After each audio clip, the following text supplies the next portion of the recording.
Bonsoir à tous, j'espère que vous allez excellemment bien. Deuxième vidéo de la journée, on va faire le débrief de la route à Delhi, sixième épreuve de la Coupe de France de cyclisme professionnel français, et c'était du côté de Vitré en Bretagne. Vitré, c'est dans la banlieue de Rennes. Avec une course qui s'est faite dans des conditions difficiles, mais on reviendra là-dessus. N'hésitez pas à vous abonner à la chaîne, à réagir dans les commentaires, à mettre un pouce bleu, à partager la vidéo sur les réseaux sociaux, notamment auprès de vos proches si vous pensez que ça peut les intéresser. Quand vous vous abonnez à la chaîne, ce qui est déjà très important, ce qui est déjà une très bonne chose. Vous pouvez mettre la petite cloche, ça c'est pour un petit côté pratique. Comme ça, vous êtes au courant des dernières vidéos qui sortent sur la chaîne. Route à Delhi, du côté de Vitré, c'était pas diffusé, c'était diffusé sur YouTube, commenté par Thierry Adam. Ça m'a rappelé ma jeunesse, ça, Thierry Adam, à l'époque de France Télévisions, donc qui commentait cette course. On était, il y avait un autre mec qui commentait avec lui, mais qui commentait déjà du côté du Tour de Bretagne. Donc je sais pas quel était son nom, mais c'était mieux que ce que fait souvent France 3. France 3 Régions sur les épreuves de Coupe de France, hein, parce que souvent France 3 Régions, c'est pas foufou. Course qui a été sympa dans des conditions quand même qui n'étaient pas faciles. Alors il faut savoir que le parcours a été raccourci du côté de la route à Delhi, hein. L'épreuve ne faisait que 176 km. On a enlevé en fait une boucle au départ du parcours, ce qui a permis de rétrécir un peu le parcours, qui est quand même si c'est un parcours plat, un parcours dans des conditions où il fait 0, 1 degré. On a raccourci également pour arriver plus tôt parce qu'on avait peur du vent. On avait peur également de la pluie, mais surtout du vent. Chez moi, il y a une neige monumentale, hein. Ça tombe. Alors ça ne tient pas, mais ça tombe. C'est assez formidable là, ce que je suis en train de voir. J'ai des flocons de neige de cette taille-là au 1er avril. C'est assez rare. Bon, prenons sur la vidéo. Là, je suis déconcentré, je fais comme les enfants à l'école. J'ai regardé la fenêtre, j'aurais pas dû. Donc course voilà, qui s'est déroulée dans des conditions difficiles, un peu compliquées quand même, 42 moyenne hein, quasiment sur cette épreuve. Et puis dans les 70 derniers kilomètres, ça a vraiment cravaché. Ça n'a jamais débranché pendant tout le final de cette épreuve. Donc course qui était très sympa à regarder oui, non, j'ai passé un bon moment. Alors faut savoir que j'ai regardé attentivement les 50 derniers kilomètres parce que avant je montais la vidéo et j'ai mis j'étais en train de préparer la mise en ligne de la vidéo du Tour des Flandres. Donc voilà, j'avais dans les écouteurs ce qui se passait, mais je ne regardais pas l'écran. J'ai regardé l'écran après. Donc, mais je pense que j'ai rien manqué de tout ce qui s'est produit pendant cette course. Comme d'habitude pour les épreuves de Coupe de France, pas de bilan des Bleus. Et à la fin de la vidéo, on fera un petit point sur les classements. Et en plus, je vais les faire des imprimes écran, comme ça vous les aurez en images. On commence tout de suite par les coureurs au top. Attaque de Marlou! Du côté des coureurs au top, je commence bien entendu avec le vainqueur du jour, Axel Zinglet, le coureur de la Cofidis. Belle performance d'Axel Zinglet, mais...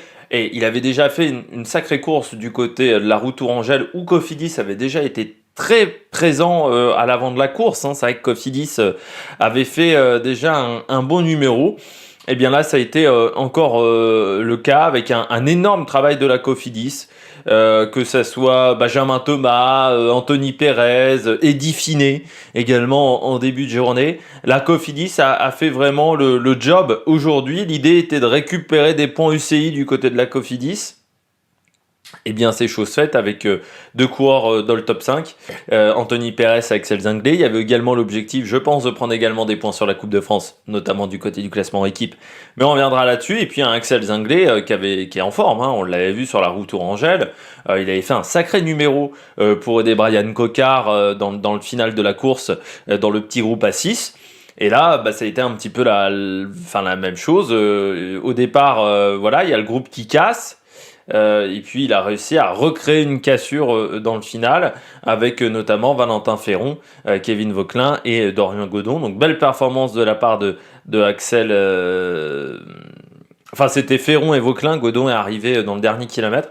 Mais belle performance de la part de Axel Zinglet, qui est un coureur intéressant. Alors pas un pur puncher, Axel Zinglet. mais qui a une bonne pointe de vitesse, qui est encore un jeune coureur, hein, 23 ans, repéré par Nippo en 2020.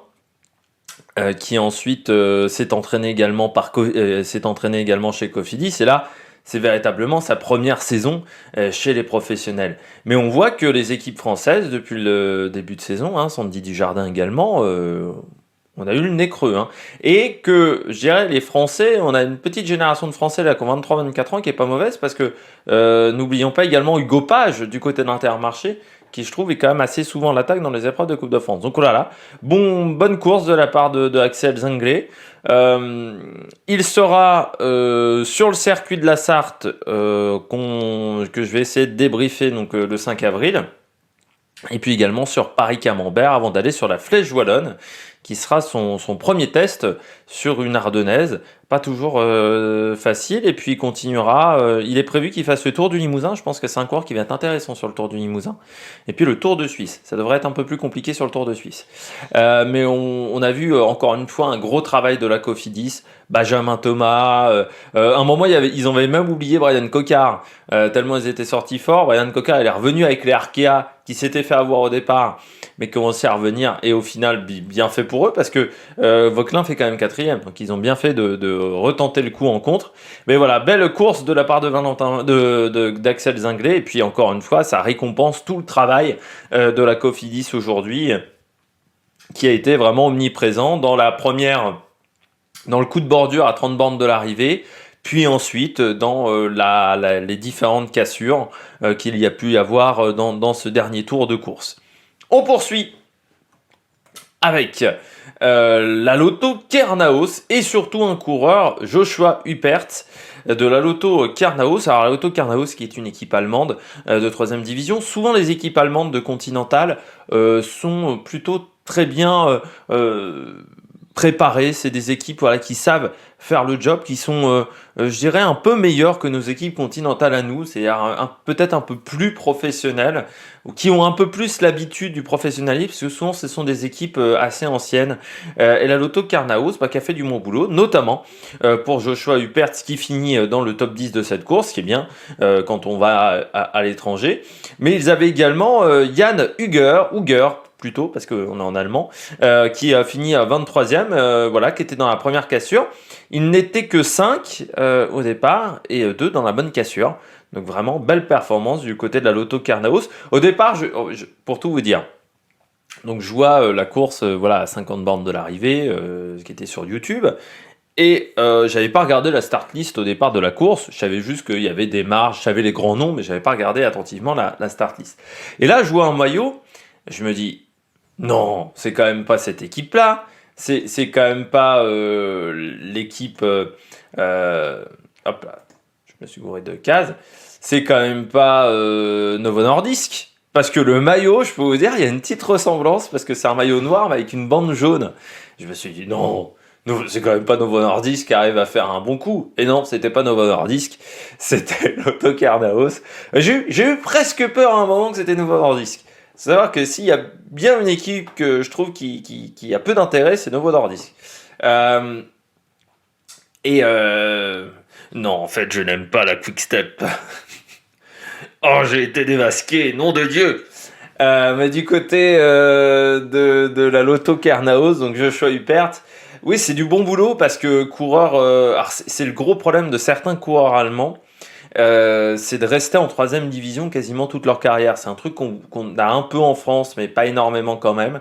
Et en Allemagne, comme vous n'avez plus que la Bora, si vous n'êtes pas très fort en Allemagne, vous n'êtes pas repéré et vous vous retrouvez à végéter dans les équipes de 3e division alors que vous avez un bon niveau pour aller dans des équipes de 2e division françaises ou étrangères. Lui, il pourrait totalement aller dans une équipe comme Androni, même comme BNB Hotel, ce coureur-là. Hein, parce qu'il a, il a un petit talent quand même, Joshua Huppert. Et parce que j'ai regardé un petit peu, je me suis renseigné, donc c'est un coureur qui a 27 ans, mais qui a déjà fait quelques résultats dans sa carrière. Donc c'est un coureur qui est assez intéressant, 17e notamment des championnats d'Europe sur route. Voilà. Le problème, c'est qu'il est que chez Kernaos, mais 11e du Grotre Prize, Jeff Scheren, par exemple. Si vous voulez savoir, l'année dernière, il a 30 jours de course, parce que c'est aussi le problème des équipes de 3e division, c'est souvent de ne pas avoir beaucoup de jours de course. Le Goik Pilj, oui, il avait eu 10 jours, par exemple, en 2020. Voilà, c'est un coureur qui court pas énormément depuis la Covid. Mais là, il a montré un bon résultat, donc c'est une très belle chose de sa part. Et puis je termine avec Emmanuel Morin. Belle performance encore d'Emmanuel Morin, le coureur français. Alors j'étais surpris parce que quand j'ai vu tous les sprinteurs péter dans la montée à 6 bornes de l'arrivée, je me suis dit, Emmanuel Morin, il doit plus être là parce que je connais un petit peu les qualités d'Emmanuel Morin. C'est quand même pas le coureur qui passe le mieux les bosses. Et puis, à ma surprise, je vois un petit maillot Team Unant Atlantique. Autant vous dire que dans la cassure, je savais que c'était le seul. Et puis surtout, il a un casque aux couleurs de la Bretagne, Emmanuel Morin. Donc vous remarquez très vite son casque cette année. Et puis en plus, vous remarquez les cuisses aussi. Parce que Emmanuel Morin, c'est... il y a du beau cuisseau, comme on dit. Et là, je me dis, bien, Emmanuel Morin, parce que vu le rythme de la course, vu comment ça attaque depuis 45 km, je me suis dit, belle performance. Et puis derrière, ça continue, voilà. Et il est pas loin de passer dans le groupe de tête. Hein. Là, il y a un petit temps de... Voilà, il a un petit écart à ce moment-là. Et puis il va jamais réussir à rentrer et à le boucher. Mais il finit 6e de la course. Encore une fois, des points également pour sa formation. Une Nantes Atlantique. Et puis surtout pour la Coupe de France. Hein. Il marque encore des points pour le classement général de la Coupe de France. Ça peut être un objectif pour Emmanuel Morin pour la fin de saison, surtout que c'est principalement le calendrier qu'aura le team Nantes Atlantique, mais il est vraiment en bonne condition physique en ce moment et c'est très intéressant du côté du coureur breton. On passe tout de suite au bonnet d'âne. Du côté des bonnets d'âne, je commence avec la Groupama. Assez inexistant encore aujourd'hui, encore sur cette course à Groupama. Alors, moi j'attendais cette équipe au tournant suite aux propos dans Ouest France d'Arnaud Desmar, qui a dit que lui il avait les bonnes jambes mais c'était le train qui n'était pas en forme. Bon, là je crois qu'aujourd'hui il peut s'en vouloir qu'à lui-même, Arnaud Desmar. Et quand tu as ce type de propos et que tu te plantes derrière, c'est quand même pas l'idéal pour la confiance. Hein. Il venait vraiment pour la gagne aujourd'hui, Arnaud Desmar. Et il se fait avoir avec le groupe là, dans le dernier tour, à cette borne de l'arrivée. Le groupe casse en deux. Sur une course où on ne peut pas dire que le dénivelé positif soit impressionnant, sur la route à délit vitré. Donc c'est quand même un raté de la part d'Arnaud Desmar. Qui finit en plus très loin, hein, parce que Arnaud Desmar, il ne finit que 30e, donc même pas de points récoltés pour le coureur français. C'est Miles Codson hein, qui finit 11e et qui rapporte les points dans l'équipe. Ça va faire discuter hein, chez Groupama, parce que là, il va pas pouvoir dire que c'est l'équipe. Hein. L'équipe, on a vu Miles Codson, on a vu 2-3 coureurs. Alors, il y en a que 2 qui arrivent à être dans la bonne cassure. Ça, c'est vrai. Que quand il y a la cassure en haut à 30 bornes de l'arrivée, ils sont que 2 dans le premier groupe. Donc petite déception de ce côté-là. Après, comme moi j'ai pris la course en route à 55, 60 bornes de l'arrivée, j'entendais quand même les commentaires de Thierry Adam. J'avais pas l'impression que Groupama roulait énormément à l'avant de la course. Mais c'est quand même une déception parce que la Coupe de France sont des moches normalement qui sont tout à fait abordables pour un sprinter comme Arnaud Desmar. Qui en plus a dit qu'il avait de l'ambition, a énormément parlé dans la presse. Quand tu parles dans la presse, c'est qu'à un moment, il faut réussir ensuite à marquer avec ses résultats. Ça n'a pas été bon quoi, pour Groupama. C'est Miles Codson seulement 11e. C'est déjà pas fou. Puis on a quand même bien vu Miles Codson. Alors je ne sais pas s'il était cramé ou... je sais pas, mais sur la dernière ligne droite, on peut pas dire qu'il roule à plus de 30 km/h. Hein. Voilà, je sais pas s'il était peut-être fatigué, mais ou c'est peut-être après les propos de Arnaud Desmar, parce que je pense qu'il y en a d'autres qui les ont lus, les propos d'Arnaud Desmar. Autant vous dire que ça n'a pas dû plaire. Est-ce que, j'aimerais bien savoir, mais je pense qu'on n'aura pas l'info, est-ce que Marc Madiot, on lui a dit avant la diffusion que Arnaud Desmar avait dit ça? Parce que peut-être que c'est même pas le cas, donc peut-être que même en interne, ça va commencer à être compliqué. Mais c'est vrai qu'on me disait dans les commentaires les propos d'Arnaud Démare, ça faisait penser à un coureur qui partirait l'année prochaine. Alors, c'est vrai qu'en réfléchissant à ça, je me suis dit, ah là, bon commentaire, pas con.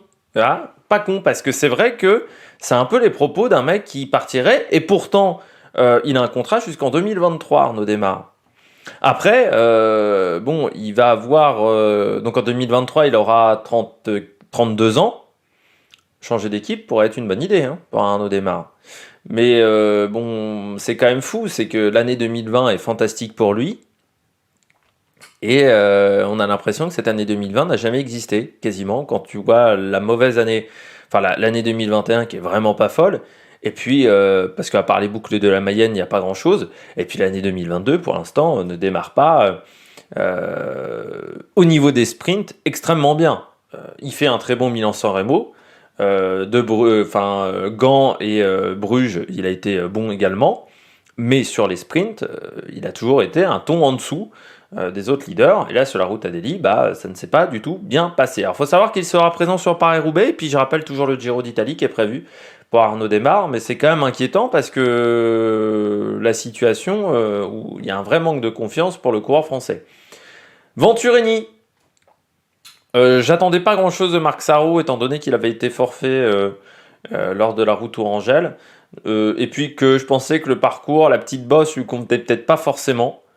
Par contre, Venturini, là aussi, c'est... Alors heureusement qu'il y a eu Dorian Godon qui finit deuxième, mais Venturini, seulement 16e de la course, c'est quand même très décevant, là aussi, hein. Enfin, Venturini, je m'attendais à mieux du côté du coureur d'AG2R, surtout qu'AG2R a quand même pas mal été aux avant-postes, a pas mal animé la course pour créer une course difficile.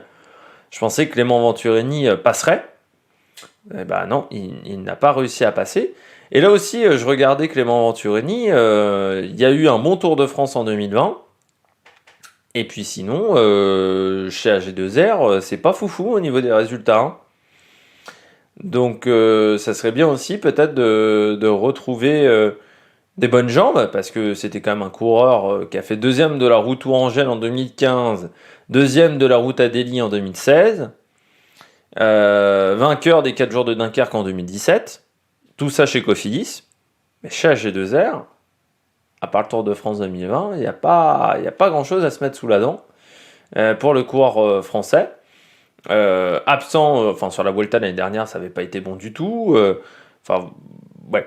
C'est l'année dernière, sa meilleure place, c'est 4e sur la première étape du Tour de la Provence, et ensuite, 3e de la première étape du Dauphiné également.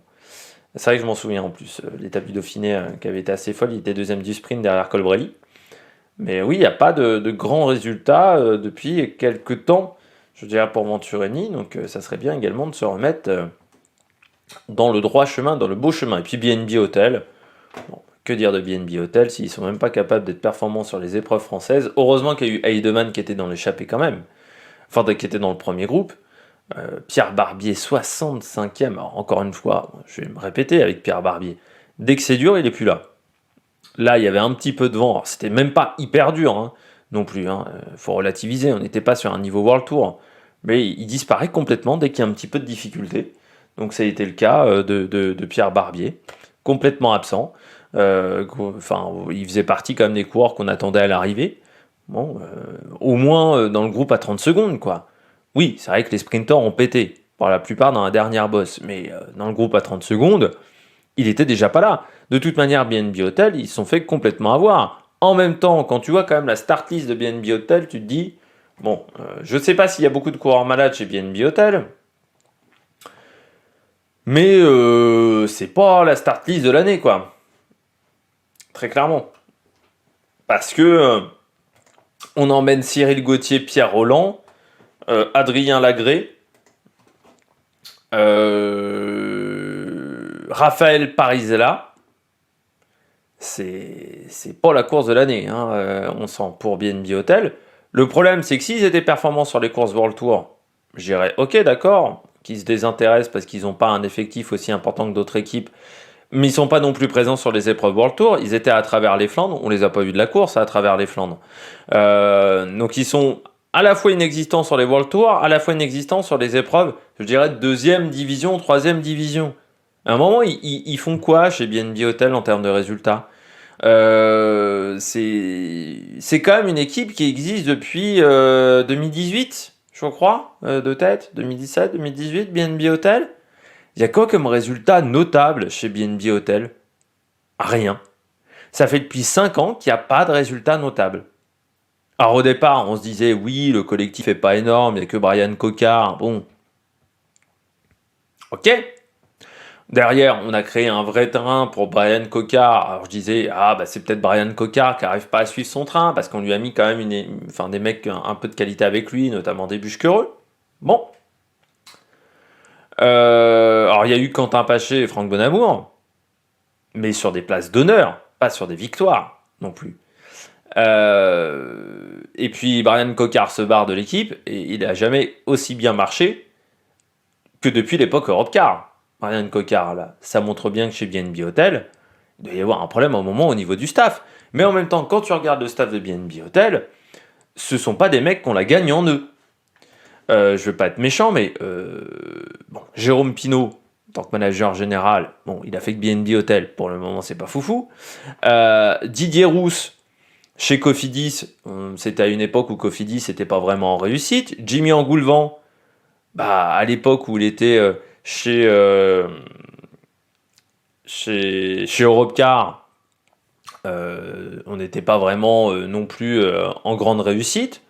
Et puis après, bon, t'as Samuel Dumoulin, Jimmy Turgis, c'est leur premier poste, donc un peu inexpérimenté. Et puis Yvenik Bolgiani, bon, il n'y a pas eu non plus de grands résultats, si je regarde.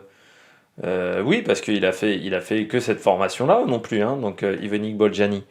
Si je regarde également Steve Arbo, bah, Steve Arbo, là aussi, il est nouveau lui, donc je vais rien dire.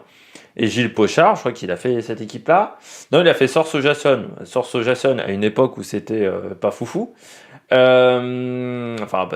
pas les plus grands résultats. Et puis c'était pas l'équipe qui avait les meilleures stratégies au monde, hein, Sorso Jason, pour ceux qui s'en souviennent. Il a fait une année chez Delco en 2016. On peut pas dire que c'était la meilleure année de Delco. Et puis 2 années chez Roubaix-Lignes Métropole. Roubaix-Lignes Métropole, j'ai souvent critiqué cette équipe également en continental. Autant vous dire que c'est pas non plus incroyable. C'est peut-être ça le problème de BNB Hotel, c'est d'avoir un staff. Alors c'est bien d'avoir des potes, parce que si vous avez vu le documentaire sur BNB Hotel, vous voyez que c'est l'esprit familial, l'esprit ok, on est tous potes. Mais il y a un moment, bon, faut des résultats aussi, quoi. On fait du cyclisme professionnel. Alors c'est bien d'être amis, c'est bien aussi quand il y a les résultats. C'est mieux quand il y a les résultats même. Je sais pas si chez Groupama ils sont tous potes. Par contre, ils ont les résultats derrière. Là, chez BNB, ils sont peut-être amis, mais les résultats, ils sont pas là. On est quand même dans une formation de deuxième division. C'est quand même un minimum d'avoir des résultats dans ce type d'épreuve. Je termine avec cette vidéo et le classement de la Coupe de France de cyclisme. On va regarder le classement général. Pour le moment, c'est Anthony Perez qui est en tête avec 68 points à égalité avec Marc Sarrault. On retrouve ensuite Axel Zinglet qui a 64 points. Amaury Capiot est 4e devant Emmanuel Morin qui remonte, 5e avec 59 points, donc c'est un classement qui est encore très serré. Puis Brian Cocard, Nasser Boigny, Max Walscheid, Sandy Dujardin, Thomas Bouda. On rappelle que Walscheid qui a eu le malheur d'être blessé juste après sa victoire au Grand Prix de Denain, un jour ou 2 jours après, par quelqu'un qui lui est rentré dedans, qui ne l'a pas vu. Encore une fois, les dangers de la route pour les cyclistes. On continue avec le classement des jeunes. Axel Zinglet qui passe en tête devant Sandy Dujardin, Lewis Asquet, Valentin Ferron, Pierre Barbier, Mathis Louvel, Francisco Galvan de Equipo Kern Pharma, Bram Welton, Hugo Page et Kevin Vauquelin qui prend ses points aujourd'hui. Kevin Vauquelin. Et puis du côté du classement par équipe, AG2R reste en tête devant la Total Energy. Cofidis remonte grâce à ce grand résultat devant Arkea, Groupama, Gosport, Roubaix-Lignes Métropole, BNB Hotel, Nice Métropole Côte d'Azur, Saint-Michel-Aubert 93 et le team U Nantes Atlantique qui est pour le moment 10e. Je sais plus comment sont calculés les points, c'est pas sur le premier coureur. Le classement par équipe, je me renseigne. Aussi, vous pouvez me le marquer dans les commentaires comment c'est noté le classement par équipe. C'est les 2 ou 3 premiers coureurs. Je ne sais plus. Le classement général par équipe. Pour savoir qui remporte chaque épreuve, en sachant que le vainqueur de l'épreuve prend 12 points et le dernier de cette épreuve prend 1 point. Bon, j'espère que vous avez aimé cette vidéo. Si vous avez aimé cette vidéo, n'hésitez pas à vous abonner à la chaîne, à réagir dans les commentaires, à mettre un pouce bleu, à partager la vidéo sur les réseaux sociaux. Demain, Volta Limburg classique. Dimanche, Tour des Flandres. Et puis à partir de lundi, Tour du Pays Basque. Donc autant vous dire que dans les jours à venir, le programme est chargé. Il y aura également la MotoGP du côté de l'Argentina, même si aujourd'hui ils n'ont pas roulé. Et oui, problème de fret, les motos ne sont pas encore arrivées en Argentine. C'est un petit peu problématique quand on veut faire de la moto. Eh bien, ciao ciao sur l'Amérique Production, à la prochaine!